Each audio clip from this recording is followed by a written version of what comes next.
after 3. There is a big push at the moment, isn't there, to support and buy Australian-made and locally manufactured products. It's what we would all like to be able to do, but it is becoming even more difficult. There is an increase in demand, a decrease in supply, and what we have seen in Victoria at the moment with the lockdown is it is making it harder and harder to do business. So what happens? As there is less availability, less choice, we still want to support Australian-made and manufactured goods. The co-founder of How to Buy Australian-Made is Steve Eagle, and he joins me on Perth Live this afternoon. G'day, Steve. Hi, Oliver. How are you? Yeah, Steve, I'm really, really well. What is the solution here, though, Steve? Everybody wants to try and buy and support Australian-made and manufactured goods, but we don't exactly have that availability or choice right now. Yeah, it's interesting, isn't it? It's been a long time with Australian manufacturing history of us sort of being in a period of decline. If you go back historically through the 80s, actually the manufacturing industry in Australia was the highest employer of the Australian workforce, and now it's drastically reduced from that. But in terms of the coronavirus, the situation has exacerbated that whole environment and really made, I think, the Australian political class and business class start looking at Australian manufacturing and wondering how we're going to support it. And I think it really starts at the consumer level. It starts with Australian shoppers, mums and dads and families looking to purchase Australian-made, and the micro businesses that they then create. We're talking about Amazon business and bricks and mortar retail and so on. Those businesses getting access to Australian products and Australian manufacturing. Is it possible, is it economically viable, Steve, to support an Australian manufacturing industry? Yeah, it absolutely is, and this is one of the myths that is often sort of touted about Australian manufacturing. There's this kind of concept that Australia is a high cost wage country. We've got high labour rates and difficult economic environment to do good manufacturing. But it's interesting actually that if you look back in this year, there have been studies done about that, and we're talking about the study done by the Australian Institute of Centre for Future Work, and they've looked at it and they've actually debunked that completely. Dr. Jim Stanford, who's the director of that institution, said himself that he thinks there's a mistaken assumption that if you're a rich, high-wage industrial country, that you can't do manufacturing and be competitive. When you're thinking of other countries like Thailand or China as your competitors.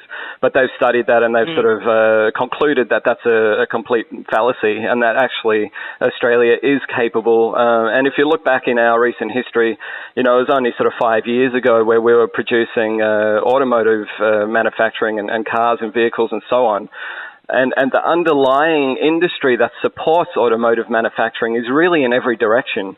If you think about what goes into a car, you've got steel, you've got ceramics, you've got lubricants, technology, electronics, even explosives in the airbags, and so on and so forth. So really the manufacturing know-how does absolutely exist in Australia, but the automotive industry leaving Australia has created a bit of a vacuum at that level, the big industry, big enterprise level, and it's really at the micro business level and maybe the tier 2 or tier 3 suppliers to that industry is where Australia will really do well of focusing on those smaller manufacturing sectors and looking at how to support them.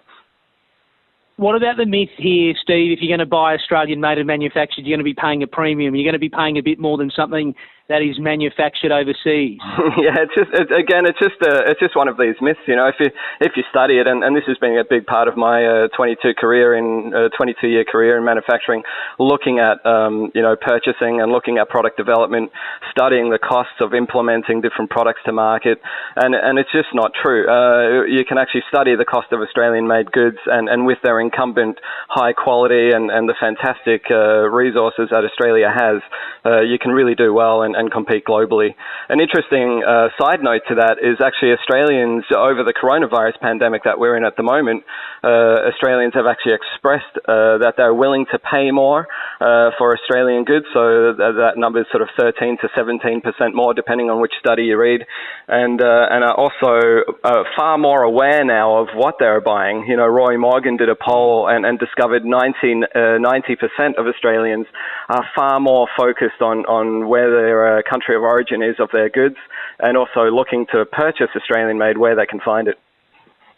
Well, Steve, I used an example last week of a local coffee shop which was trying to get its branded cups back on the shelves, and that they could be selling their coffee through their branded cups, but they were buying them and purchasing them from China, wanted to support a local manufacturer. The lockdown, though, in Melbourne has now directed them back to China once more. So is there even, Steve, a greater emphasis not only on supporting Australian-made and manufactured, but trying to support even more localised made and manufactured products, whether that be West Australian, because, of course, we're here in Perth, or if you're in Queensland, you want to be supporting Queensland-made and manufactured goods?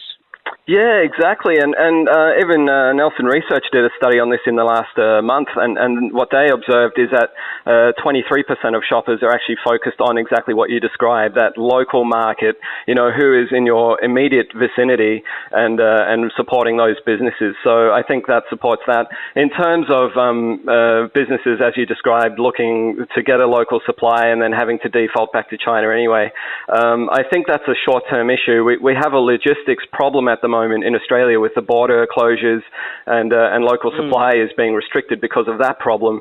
Actually, the capability does exist, and when that unlocks, it will be, I think, a really great time for Australians to take opportunity and invest locally.